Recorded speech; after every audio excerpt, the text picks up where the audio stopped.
ये देश कभी विश्व का सरताज रहा है, बतलाता रहा कैसे बितानी है जिंदगी। ये लाइन कभी किसी समय भारत पर फिट बैठती थी, अभी बैठती या नहीं, इसी पर हम राय शुमारी कर लें।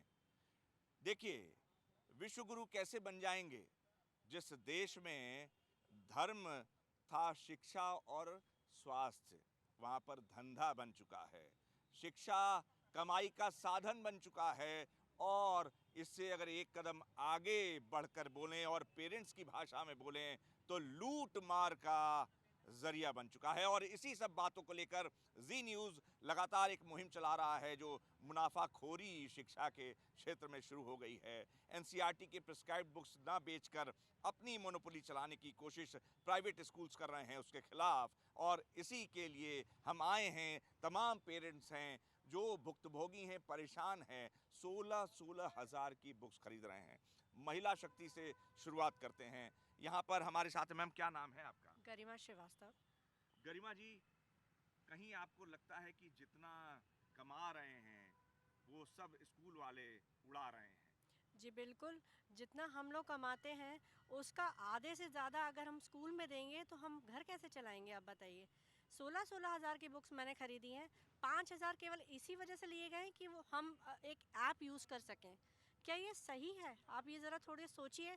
शिक्षा अधिकारी हैं, इन लोगों से मैं अनुरोध करूँगी प्लीज़ इसके खिलाफ सख्त से सख्त कार्रवाई करें और हमारे लिए थोड़ा-सा एक सॉफ्ट कॉर्नर रखिए, अदरवाइज़ हमारे लिए बड़ा मुश्किल हो जाएगा ये देखिए, आम आदमी की पीड़ा है और आम आदमी अभी अपने को नींबू बना महसूस कर रहा है। जितना चाहे निचोड़ लो, जहाँ से जीएसटी ले लो, जहाँ से टैक्स ले लो, जहाँ से किताब के ज़रिए लूट लो, पढ़ाई के ज़रिए लूट लो। मजबूरी ये है कि ममता है बच्चों के प्रति, पेरेंट्स लुटाया जा रहा है और जो लूटने वाले हैं लूटे जा रहे हैं।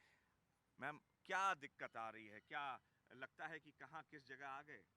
सर देखिए, हम पहले सोचते थे कि स्कूलों में बच्चे जाएंगे हमारे, पढ़ाई करेंगे, अच्छे बनेंगे, पर हमने कभी नहीं सोचा था कि दिन पर दिन इतनी फीस बढ़ती जाएगी और कंप्लेन करने के बाद भी प्रशासन की तरफ से, शिक्षा मंत्रियों की तरफ से उस पर कोई एक्शन नहीं लिया जाएगा। कहीं ना कहीं दिल दिल दुखी होता है सोच के कि हम पेरेंट्स क्या करें, कहाँ जाए। देखो, बिना बिना बच्चों को पढ़ाए हम रख नहीं सकते, पढ़ाना हमारी मजबूरी, क्योंकि उनको कुछ फ्यूचर बनाना है। पर हमें ये अश्योरेंस कहीं तो मिले कि भाई हमारी लिमिटेड इनकम है, उसके ऊपर भी कितना सारा इनकम टैक्स है, घर के और खर्चे हैं, महंगाई बढ़ती जा रही है। गवर्नमेंट को कुछ तो सोचना चाहिए पेरेंट्स के बारे में कि भाई बच्चों की पढ़ाई कैसे करेंगे। आप सोचिए, एसी बस की फीस जो पहले अभी पिछले शर्त में 3,000 रुपये थी, इस बार वो 4,500 हो गई है। मैं पूछती हूँ, एसी में बच्चों को कितनी, बस में कितनी देर का सफ़र कराते हैं वो? बहुत से, बिल्कुल सही 20 कहा। मिनट, 25 मिनट, 20-25 मिनट के लिए वो हमसे 5-5 हज़ार रुपये हर महीने फ़ीस ले रहे हैं। तो हम कहीं ना कहीं लूटे जा रहे हैं। और एडमिशन फ़ीस, हमारा बच्चा उसी स्कूल में था, उसको कुछ तो में आप डिस्काउंट देते, कोई डिस्काउंट नहीं। उसी स्कूल में उसको प्रमोशन करने के आप 70-70 हज़ार मांग रहे हैं, 80-80 हज़ार मांग रहे हैं। तो सर पेरेंट्स तो मतलब बिल्कुल गेहूँ में पिस नहीं आता, चक्की में आदमी गेहूँ घुन की तरह, वैसे हम पिस चुके हैं। और हमारी प्रशासन, हमारे शिक्षा मंत्री संदीप सिंह से मैं आग्रह करूंगी, सर प्लीज़ थोड़ा जागे और हम लोग की तरफ देखें कि हम कितने घुटे जा रहे हैं, जी। क्या करें, हम सब बहुत मजबूर हैं। देखिए, नाम तो इंटरनेशनल रख लिया, यहाँ से वहाँ तक तमाम दुकानें खुली हैं। इंटरनेशनल स्कूल, यहाँ आओ आओ आओ आओ। कई बार तो हैरानी की बात ये होती है कि पूछा जाता है कि एसी कमरे में बच्चा पढ़ेगा तो 50,000 रुपये और नॉन एसी में पढ़ेगा तो 25,000 रुपये। अब होटल जा रहे हैं कि स्कूल जा रहे हैं, ये तो जनता देख ही रही है। बहुत सारे पेरेंट्स हैं और इंटरनेशनल स्कूल नाम लिख लेने भर से इंटरनेशनल नहीं हो जाता, स्टैंडर्ड्स रखने पड़ते हैं। कनाडा में जाके देख लीजिए शिक्षा व्यवस्था क्या है। दूसरी बात ये कि नर्सरी के बच्चों की फ़ीस 1,34,000 रुपये। अब कौन सा हाथी घोड़ा खरीद के दे रहे हैं स्कूल वाले, हम पेरेंट्स सही जानते हैं। आप, शुभ नाम क्या है आपका? मेरा नाम शैलेंद्र है। शैलेंद्र जी, आप बहुत कुछ इन्फॉर्मेशन दे रहे थे और बहुत इम्पोर्टेंट भी है ये। शैलेंद्र जी, क्या बता रहे थे आप? कॉपीज़ दिखा रहे थे और कॉपीज़ कैसे जरिया बन गई लूट का, ये बताइए ज़रा। पहले बात तो मैं शुरुआत करूंगा, प्राइवेट स्कूल में जाएगा बच्चा, आप लूटने को रहिए सच्चा। तो प्राइवेट स्कूल वाले बिल्कुल लूटने के लिए बैठे हैं। और ये कॉपी, मैं स्कूल का नाम नहीं लेना, ये कॉपी बताइए, ये इस कॉपी की कीमत 250 से 300 रुपये है। हार्डली 50 से 60 पेजेस हैं। आप कैलकुलेट करेंगे तो 8 से 10 रुपीज़ पर पेजेस है। और आउटकम क्या है? हम 15 से 16-17 हज़ार रुपये की बुक्स खरीद रहे हैं, आउटकम क्या है? और ज़्यादा दिन तो स्कूल बंद रहती है, कैलकुलेट करेंगे 1 से 50 से 160 डेज स्कूल लगती है, उससे ज़्यादा स्कूल नहीं लगती। कभी ये लीव, कभी वो लीव, कभी ये लीव। तो हमें थोड़ा, हम अपने पॉलिटिशियन को सेलेक्ट करते हैं बड़े होप के साथ, बड़ी उम्मीद के साथ, कुछ हमारा करेंगे तो लोग, हम कुछ सोचना चाहिए हम लोगों के बारे में कि हम कहाँ जाएंगे। महंगाई पे महंगाई बढ़ती जा रही है, हमारी सैलरी इंक्रीज नहीं हो रही है। जॉब्स नहीं है मार्केट में। तो बस यही गुजारिश है कि सरकार थोड़ा ध्यान दे, अदरवाइज हम तो मर जाएंगे। ऐसे विश्व गुरु का नारा देने से भारत विश्व गुरु नहीं बन जाएगा। बेस पे हमें काम करना पड़ेगा। एजुकेशन और हेल्थ ये तो प्राइमरी नेसेसिटी है सबकी, और इनमें लूट बिल्कुल नहीं होनी चाहिए। बस यही गुजारिश है सरकार से और प्रशासन से। नहीं, शैलेंद्र जी ने बहुत बड़ी बात कही, और ये कमर टूटती जा रही है। हमारे साथ मनीष जी हैं। मनीष जी, कमर टूट रही है, देखिए सारी एक आम राय है, जहाँ जा रहे हैं यही हाल है। बिल्कुल बिल्कुल, ये तो हम सभी मानना पड़ेगा हम सभी को। एक तो स्कूलों का ये रवैया बड़ा बेकार है कि प्रति वर्ष फीस बढ़ाना है, और जो कैप दी है गवर्नमेंट ने उस कैप को पूरा करना है। भले इन्फ्लेशन हमारा 2% बढ़ रहा हो, 3% बढ़ रहा हो, लेकिन स्कूल की फीस 10 और 15% ही बढ़ेगी। अच्छा, इसके अलावा एक और बात है। एक तो चलो फीस हो गई, वो अपनी जगह है। फीस के अलावा जो अदर चार्जेस होते हैं, अब कहीं ट्रिप जा रही है तो उसका इतना, जितने में हम शिमला घूम के आ जाएं उतने में यहाँ जुमरी तलैया भी नहीं जा पाते हैं। ये बात है। अच्छा, फिर एनुअल फंक्शन है, उसके लिए फिर वही, फिर उसकी ड्रेस, हर चीज़ के लिए, मतलब जो हम मार्केट से जो चीज़ हम ले सकते हैं वो बहुत कम पैसे में आएगी, लेकिन वो एक पर्टिकुलर दुकान पे जाके और वही ड्रेस लेने में आप खुद समझते हैं कितना ज़्यादा उसका चार्ज रहता है। तो ये देखिए सवाल उठा रहे हैं, बस की फीस 1000 रुपये क्यों बढ़ा दी गई। बात आखिर होनी चाहिए, सीएनजी बढ़ी नहीं। सीएनजी कितनी देर बस में बैठता है बच्चा। स्कूल में जो हिडन कॉस्ट है, छुपी हुई जो कीमत जिसको कहते हैं, आप किसको बेनिफिट देने की कोशिश कर रहे हैं। 200 की ड्रेस का 1000, 1500, 2000, ये कोई तरीका तो नहीं है। सवाल जायज़ हैं, वाजिब हैं, लेकिन जवाब नहीं मिल रहा। देखिए कुछ टेक्निकल चीज़ों को भी जानते हैं अभी। क्या नाम है आपका? योगेश। योगेश जी, बहुत सारी टेक्निकलिटीज़ में जा रहे हैं, बहुत सारी चीज़ें बता रहे हैं, और बहुत से सिस्टम की पोल खोल रहे हैं। मैं चाहूँगा कि नाम मत लीजिएगा आप, केवल टेक्निकल, क्योंकि बेबाकी से ही अपनी राय रखते हैं, और हम नहीं चाहते किसी कंट्रोवर्सी में कोई ऐसी कंट्रोवर्शियल बात योगेश जी के मुंह से निकल जाए। तो जो टेक्निकल चीज़ है, जो डीएफआरसी बता रहे थे, बैठक नहीं हुई, और जो लापरवाही हो रही है लूप होल सिस्टम में, मैं चाहूँगा कि आप हमारे दर्शकों को बताइए। हाँ बिल्कुल, अगर हम बात करते हैं उत्तर प्रदेश की, तो उत्तर प्रदेश सरकार ने 2018 में यूपी फी रेगुलेटरी एक्ट बनाया, जिसके अंदर कुछ प्रावधान किए। उन प्रावधानों में था कि जो भी जिला लेवल पे हम लोग एक डीएफआरसी, डिस्ट्रिक्ट फी रेगुलेटरी कमेटी बनाएंगे। उसके अंदर आप पेरेंट्स, पीडब्ल्यूडी डिपार्टमेंट, रिटायर्ड जज, स्कूलों के प्रिंसिपल, उन सबको मिला के हम डीएफआरसी बनाएंगे। अगर किसी भी स्कूल को कोई भी डिसीजन लेना है, चाहे वो फीस बढ़ोतरी हो, चाहे किताबों का लेके हो, पहले स्कूल अपने प्रपोजल को लेके डीएफआरसी हो जाएगा। डीएफआरसी उन सारे उसके प्रपोजल और जो देश की स्थितियां हैं, जो ज़िले की स्थितियां हैं, उन सबको देखेगा, और देखने के बाद अप्रूवल देगा, और based on approval he school अपनी चीज़ें चेंज कर पाएगा, चाहे वो किताबें हों, चाहे वो ड्रेसेस हों, चाहे कुछ भी हो। इवन उसके अंदर ये प्रावधान भी है कि कोई भी स्कूल 5 साल से पहले स्कूल ड्रेस चेंज नहीं कर सकता। लेकिन आज यहाँ ये हो रहा है कि हर स्कूल 3-3 साल में, 2-2 साल में, मैंने देखा हुआ है। लास्ट ईयर मेरे बच्चे एक स्कूल में पढ़ते थे जहाँ से मैंने चेंज कराया है, उनने 2 साल के अंदर ड्रेस चेंज कर दी। तो अगर पेरेंट के ऊपर ज़बरदस्ती बोझ हर 2 साल में ड्रेस लाना, किताबों को लेके भी सेम यही कहानी है। अगर हम बात करते हैं किताबों की, जहाँ एनसीईआरटी की किताबें 500-700 रुपये की मिल सकती हैं, लेकिन यहाँ पे कोई भी स्कूल एनसीईआरटी की किताबों को फॉलो नहीं कर रहा है। सब लोग प्राइवेट बुक मंगा रहे हैं, जिनको भी फ्रीक्वेंटली चेंज कर रहे हैं। अगर कोई जैसे अगर मैं बात करता हूँ, मैं गौरसिटी में पिछले कई साल से बुक एक्सचेंज फेयर लगाया करता था, जहाँ पे कि पेरेंट अपनी पुरानी किताबों को आपस में एक्सचेंज कर लें। लेकिन यहाँ पे अभी ये देखा जा रहा है कि एक्सचेंज करने का मौका भी नहीं है, क्योंकि हर साल किताबें चेंज कर दे रहे हैं। 1-2 किताबें ऊपर से मिर्ची मसाले की तरह उसमें ऐड कर दे रहे हैं। मतलब पेरेंट के एक सिंगल पेज, पूरी किताब में एक सिंगल पेज ऊपर नीचे कर दिए। छोटे बच्चे होते हैं बेचारे, स्कूल में वाले डांट रहे हैं, तो बेचारे वो किताबें भी एक्सचेंज करने का ऑप्शन नहीं है। तो किसी भी कंडीशन में पेरेंट की जेब पे बोझ पड़ना ही पड़ना है।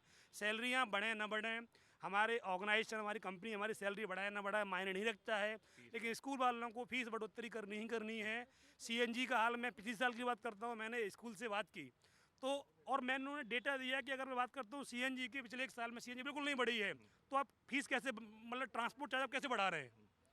जहाँ मतलब ऐसा क्या बढ़ा जो आपने चार्ज बढ़ाया, लेकिन कोई सुनने वाला नहीं है। और सबसे बड़ी बात यह है कि स्कूल पे एक्शन कौन लेगा, डीएफआरसी।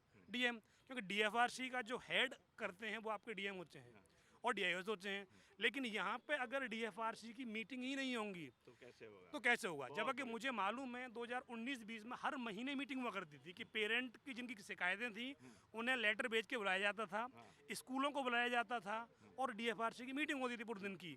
उसमें जो भी कमियां निकलती आमने सामने बात होती थी और स्कूलों में पेनल्टी भी लगाई गई, मेरे सामने की बात है, पेनल्टी लगाई गई, फीस रिवर्ट कराई गई। बट अभी लंबे टाइम से डीएफआरसी बैठक ही की नहीं। मीटिंग नहीं हो रही है।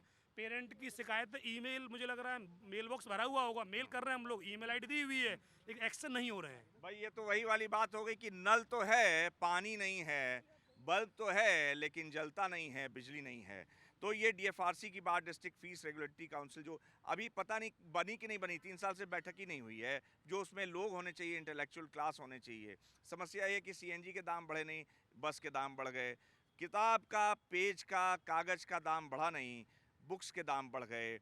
प्राइमरी का बच्चा जो ककहरा सीख रहा है, क ख ग घ अंग, दादी माँ सिखा दिया करती थी, 5 से 10 पन्नों की किताब 1,500 की। वाह! अब इसको लूट नहीं कहेंगे, जो पेरेंट्स कह रहे हैं तो क्या कहेंगे? आशुतोष, आप भी बहुत पुराने समय से, आपके भी बच्चे काफ़ी बड़े हैं, आपने भी देखा है, उम्र आपने एक बिता दी। हर साल दर साल, साल दर साल, क्लास दर क्लास बढ़ता जा रहा है सब मामला। मतलब सैलरी नहीं बढ़ रही है लेकिन फीस। देखिए, सबसे पहले तो स्कूल को जो शिक्षा का मंदिर बोलते थे, मतलब आज के समय बोलना है कि जितने में हम लोगों का हाई स्कूल तक की पढ़ाई हो जाती थी, उस खर्चे में आज की डेट में बच्चे की नर्सरी नहीं हो पा रही है। ठीक है, स्कूल तो इतना अच्छा बिजनेस हो गया है कि वो फीस से पैसे निकालें, स्टेशनरी में, ड्रेस में, बच्चों की ड्रेस में, बच्चों के जूते, जो सिंपल सा जूता होता है वो जूता 5-6 हज़ार का स्कूल दे रहा है, आपको स्कूल से ही लेना है, आप बाहर से नहीं ले सकते हो। ट्रांसपोर्ट सर्विस के नाम पे 5,000-6,000 रुपए की फीस लेना, मतलब, और उसमें बसों की हालत ये होती है कि अभी आगरा में केस हुआ था कि बच्चा बस में से गिर गया। सरकार क्या कर रही है? सड़क सुरक्षा और इस शिक्षा के नाम पे लोग सरकार बदलते हैं। अभी तो ऐसा लग रहा है कि शायद शिक्षा पे तो कोई देखने वाला है ही नहीं है। नहीं, बहुत बढ़िया बात कही इन्होंने। बस बच्चा जो है बस से गिर गया, और एक राहत इंदौरी साहब के शेर की कुछ पंक्तियां याद आ रही हैं। उनकी गज़ल है कि अपना घर छोड़कर कहीं और न जाया जाए, घर में बिखरी हुई चीज़ों को सजाया जाए। बड़ी बड़ी बातें बड़ी तब होंगी जब आपके देश की शिक्षा का स्तर सुधरेगा, स्वास्थ्य का स्तर सुधरेगा, आपकी जो बेसिक एमिनिटीज़ हैं उस पर फोकस ना होकर, अभी जैसा कि आशुतोष कह रहे हैं कि वो जो बातें हैं इधर उधर से जो है लूटना, जूते के नाम पर, ड्रेस के नाम पर, अभी योगेश बता रहे थे, शैलेंद्र जी बता रहे थे, मनीष और मैम बता रही थी, ये क्योंकि सबसे ज़्यादा जो वाकफियत होती है, जो घर चलाने की जिम्मेदारी होती है महिलाओं की, और ये पहली बार नहीं है। हम जहाँ जा रहे हैं सबका यही कहना है। मैं रोना शब्द कह के भावनाओं का अपमान नहीं करना चाहता, ये दुख है, ये कष्ट है अपने लोगों को जिनको पहुंचाया गया है चीज़ों को ठीक करने के लिए, वो चीज़ें ठीक नहीं कर रहे हैं, बल्कि हैंड इन ग्लव्स कहा जाता है, एक फ्रेज़ है इंग्लिश में, तो वो हैंड इन ग्लव्स हो गया है। जो समझदार हैं वो बातों को समझ रहे हैं। तो सबकी, जो जितने लोग हैं यहाँ पे, जो पंच परमेश्वर हैं, जिनको जनार्दन का भी नाम दिया जाता है, जनार्दन आज दुखी हैं, यानी कि भगवान श्री कृष्ण का नाम जनार्दन है। कृष्ण दुखी हैं जो परिस्थितियाँ बन रही हैं उससे, और जो चीज़ें चल रही हैं उससे।